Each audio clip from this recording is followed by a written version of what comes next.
Hello everyone, welcome back to my channel. My name is Pixel and I am very excited because recently I just watched the first part of episode 1 of A Very Tall Problem. Yes, it is officially out, so first and foremost, before we get into anything deeper, please, disclaimer, I own nothing. Everything belongs to the rightful owners, so please go and support them and be nice. And some viewers may find this a bit disturbing, so viewer discretion is advised, please. But anywho, so yeah, part 1 of episode 1 is titled A Very Small Problem, which, I won't lie, it's kind of ironic, given the fact that it grows into a very tall problem.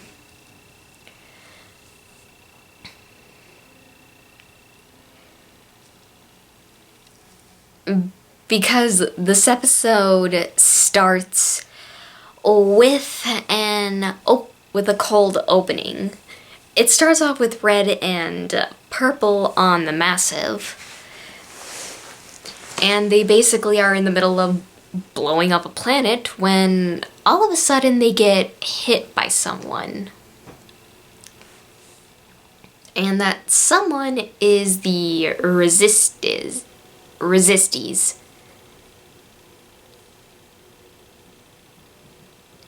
So the resisties get on board the massive and basically kill a bunch of Urkins while trying to find the tallest, and a few guards start to escort the tallists into escape pods, but they get pretty much killed. And Red ends up getting his pack damaged. And enter Lardnar. And of course, but just when it seems like they're about to be executed, Red and Purple disappear, and Minnie Moose appears in front of the resisties, and they're like, "Did we do that?" And Minnie Moose, of course, doing that cute little yeah, is just, I can't help it. I love that little moose. Seriously, Minnie Moose is a treasure. I love him. Anywho, so Red and Purple get teleported to Earth. And of course, they realize that also means that they're also stuck there with Zim until they can find a way to contact the Massive and get them off Earth. And also, Red's pack is damaged. So, Purple claims that he will fix the pack. But Red reminds him that he failed engineering at the academy. But Red eventually and reluctantly decides to give Purple a chance and try to let him fix his pack. And also just, by the way, Purple makes the most adorable face. I'm sorry, I love this. This is just awesome. So, yeah, after 4 hours, they're pretty much stumped and his pack isn't fixed yet.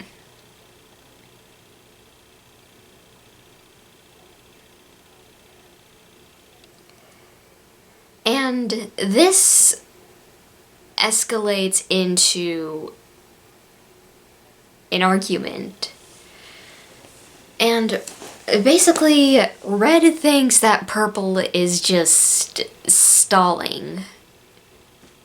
so he can be the only tallest left, and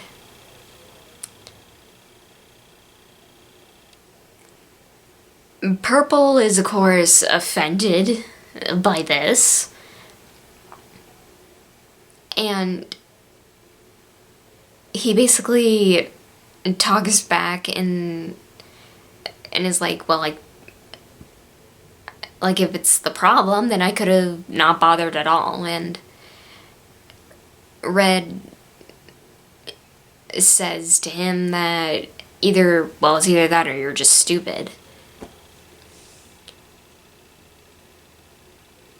And of course Purple says that he isn't stupid, but Red calls back to a time where Zim once told them that tall things can be dumb, and is beginning to think that there's some truth in that.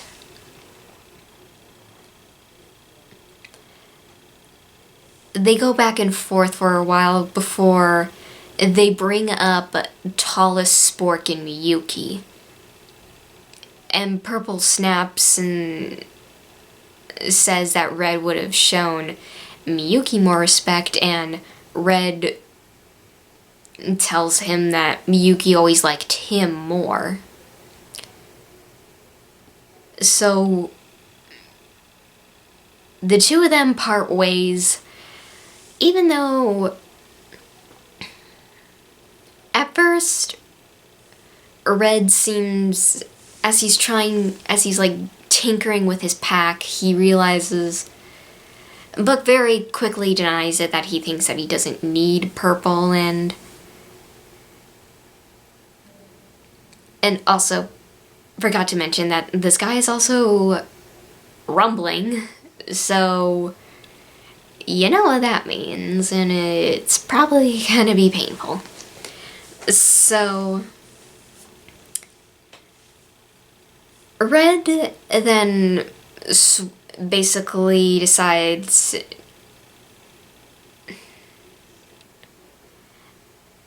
he basically sucks it up and heads into the city where in the show Invader Zim takes place in. And he realizes that he's going to need better equipment to fix his pack, since one of the members of the Resisties, like I said, ended up damaging it. So yeah, the tallest are kind of stuck between a rock and a hard place, and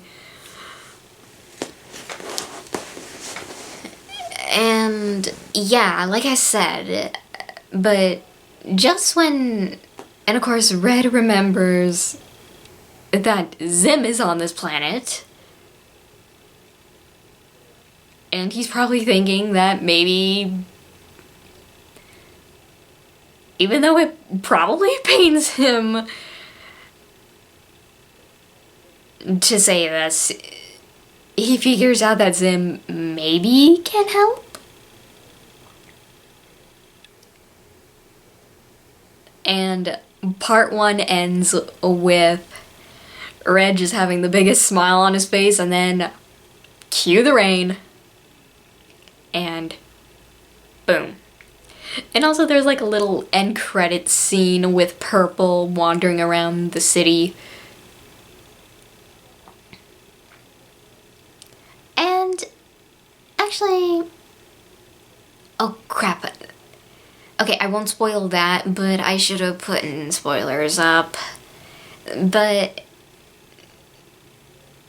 yeah, sorry if this is a little late, but this also contains spoilers for a very tall problem, so I advise that you watch it first and then, yeah. Hooey!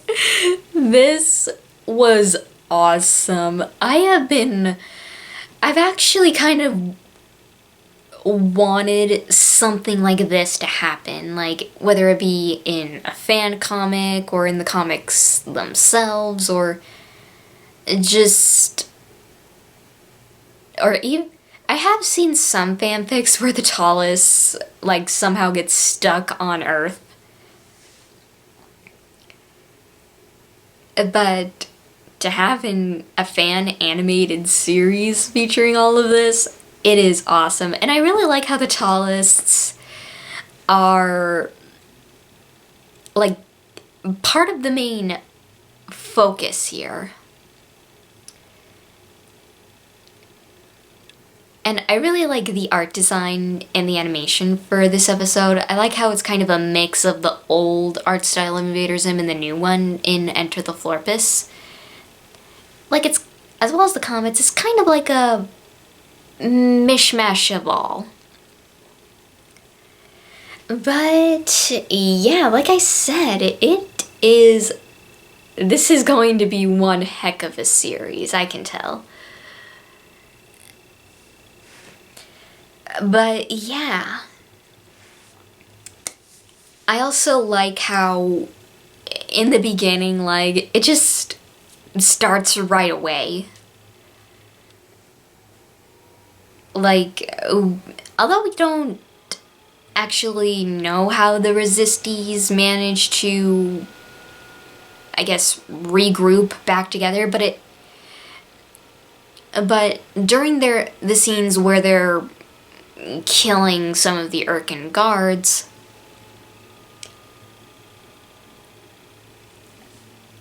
I noticed that there were a few members, particularly one that I recognized. And in the episode, I think it was Hobo 13. Correct me if I'm wrong, but it's that episode where Zim basically goes through some kind of training. And there's this one character that was also sent to the planet, and I think her name is Chris. She's like this alien who's like has a crystal-like body. And I think her name is Crystal. That hurts something else, but yeah, she was one of Zim's teammates, but Zim ended up getting her put into the holding pen of pain. So yeah, I don't think it's her per se, if they ever got off the planet, or if it's just another member of her species.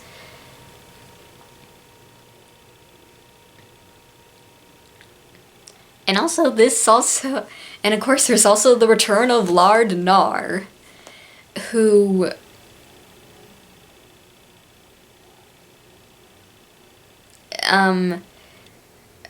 well, he was obviously the leader of the Resisties,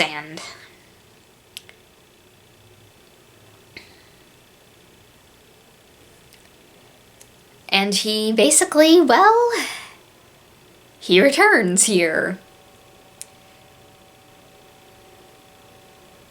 And also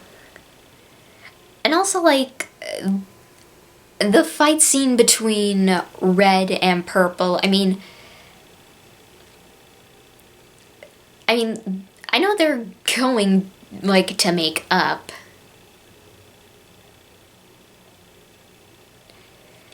Because, well, frankly, those two have been through thick and thin. They're probably not gonna let one fight, despite how mad they are at each other, destroy their friendship or relationship in general. But yeah, I also kind of get the feeling when Red says good riddance, I get the feeling that might be more, I don't know, that just kind of felt a bit, almost if that was coming out of a place of experience or person or something. It was coming out of something personal.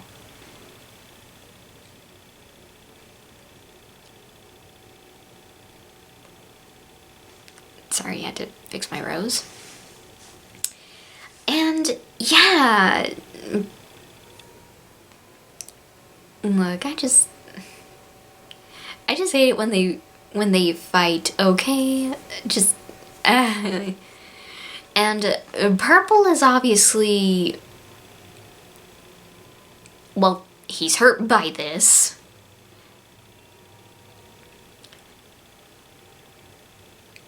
And it's kind of like, I don't know, I just kind of saw it as, well, Mom, like someone telling their sibling, oh, Mom liked me more. And they realized what they just said, and they're like, oh no. Oh no. Because Red obviously felt some kind of guilt when he said that Miyuki always liked him more. And even though Purple said that he was everyone's favorite, Red points out that one of the tallest spork was also beloved as well, but it seemed like, well, he was in quotes as intelligent as a brick. So there's probably something to unpack there. Like, was Spork some kind of role model? Did Purple possibly look up to Spork in some way, or it was because how they felt about themselves? Was it like something that they had in common? Who knows? And we'll find out in later episodes, hopefully. But yeah. I also like how I also like a little bit of interesting things about, well, the packs that each Irken wears, since Red's is now damaged and he basically needs to get it fixed before something really, it either will explode or shut off. And there's no telling what could happen if they don't fix it in time. So, yeah, that was... Well, one more thing I want to say is that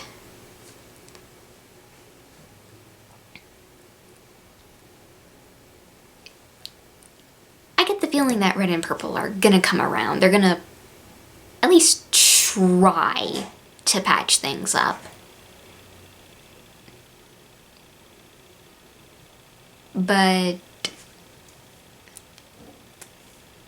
yeah, and also I also love, like, and one thing I also wanted to point out, well, the resisties are killing the Irkens.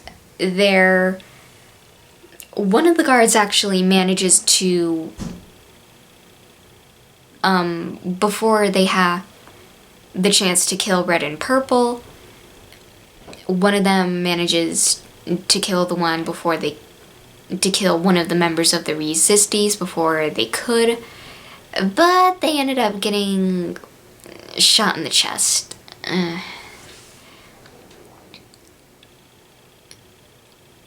So yeah, and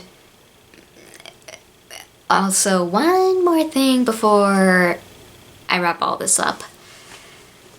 I also love, like, the colors, like the colors on the Toss's clothing, armor, and the clothing on the pilots on the Massive, as well as and I also like the animation of the antennas and, like, the eyes, like, 'cause yeah. So, yeah.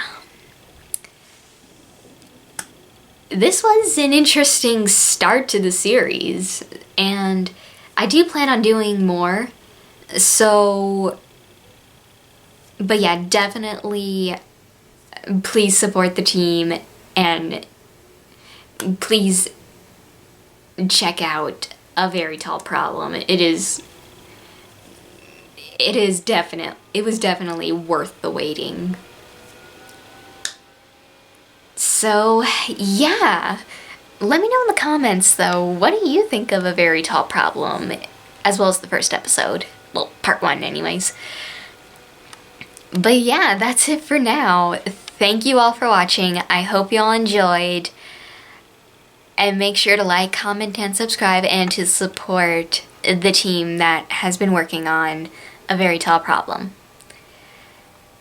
And I'll see you all in the next video. Bye!